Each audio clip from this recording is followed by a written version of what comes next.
you see, you play in that sector, you know, and there's a reason why I'm raising this issue with you.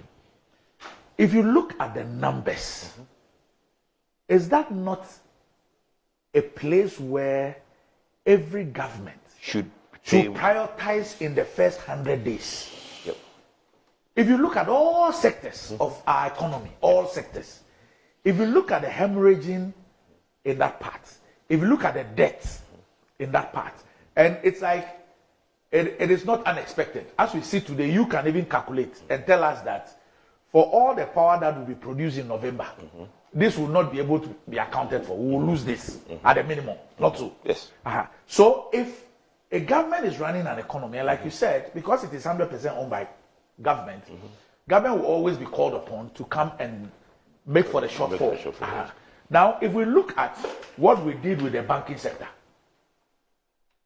the reasons we gave as to why we needed to do the cleanup and how much we spent on that cleanup, if you compare that against what is happening with respect to our energy sector and all that, shouldn't that be the priority for any government to deal with? But it is, and the actions have been taken. But you see, that's what I'm saying, that for a human institution, when government does policies, they have to implement. I'll give you a typical example. There's a cabinet directive that says that the last mile, which I talked of, right? Basically, there is something called boundary metering, which has been going on for a while. All the concessions have been partitioned, and they put meters at the boundaries, so they can account for the power that goes to that concession. In consultation with the ECG board and ECG management, the Ministry of Energy sent a memo to Parliament, to Cabinet. Cabinet approved and said that this multi-sector retail thing should start immediately. Then when that implementation were to be done by the ministry, ECG came and said, hold on, we can't do that now. We need to, before we can do the concession arrangement, we need to do a stock take of all our assets within these concession areas. Because if you're going to give a concession to a company, ECG will need to know what assets they are giving to these companies within these concession areas. Then the ministry said, okay, bring a timetable to when you can now do the stock taking. They brought a timetable for over 3 years, which now makes the whole thing look like, but this is something very urgent that government wants to do. There's a cabinet memo to this effect. Then the issue of the institution called ECG dragging its feet to implement something that government thinks is a priority. That is the problem. No, but that can be a problem. No, it is a problem. No, when you're in government, what do you do? It can be a problem because if you appoint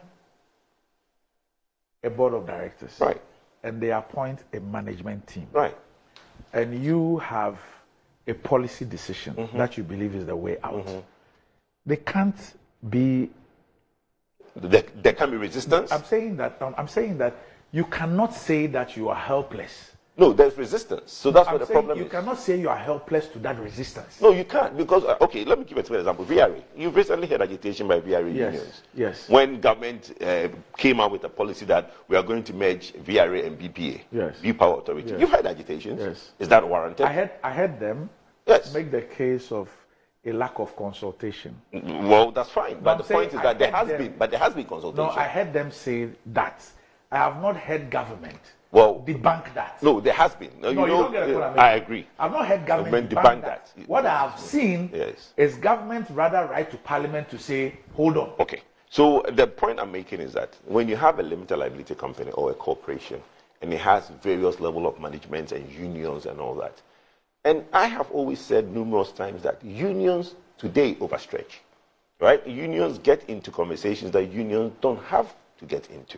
What unions should take care of is the welfare of its workers. It's not the union that is saying we can't do this. No, but the point is that the minute you push further, you will get the union coming. So the point you're making is that there's an entrenched government is unable to deal with the ECG situation because the ECG management is not cooperating. No, I'm not saying that. What I'm saying is that the government has been trying very hard to move this thing along faster than the anticipated time when ECG is saying they can do it. Government thinks it's urgent. Government knows it's urgent, so government wants it done faster.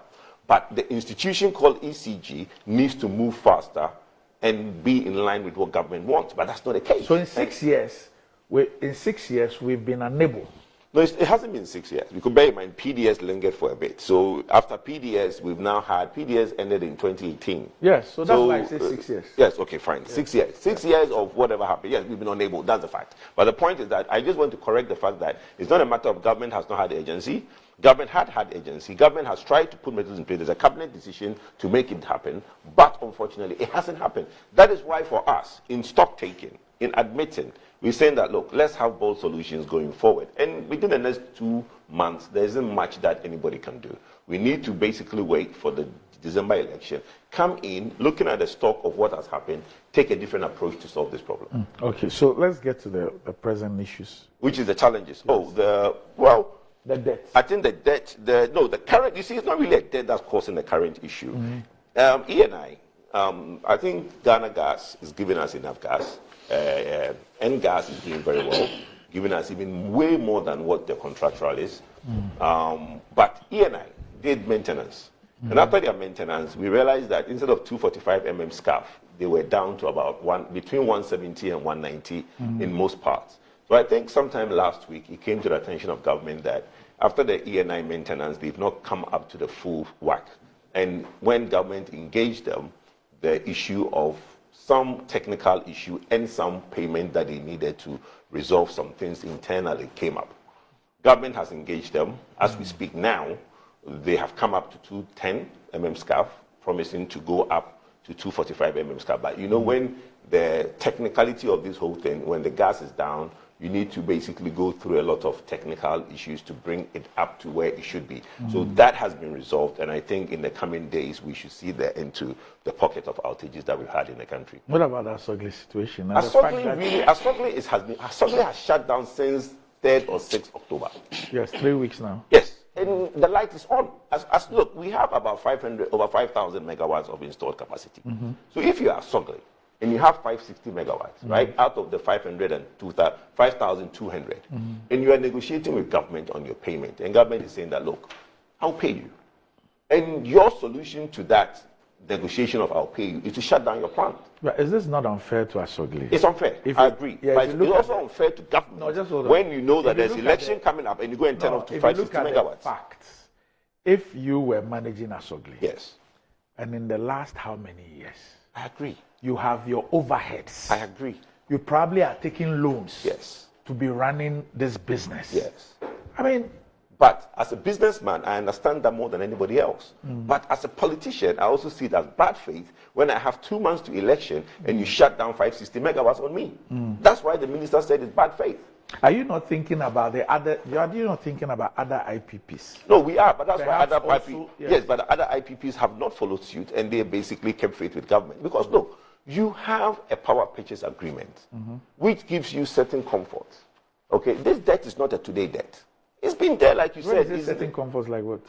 You have a guarantee that you can fall on in terms of non-payment. But many of them are falling on the car power. The guarantees are actually wiped off. Exactly, but the point is that even the World Bank, you are in business. I'm aware. I agree, but Gabi, Randy, we are in the business of doing business, right? You have a client, you have a customer who doesn't have as much money that he's supposed to have. He pays you as you go along. It's let and let's leave. Our money, but here. But that is the living situation and the partnership that we talk about. You are aware of government situation. Is it better? No. Does it need to be improved? Yes.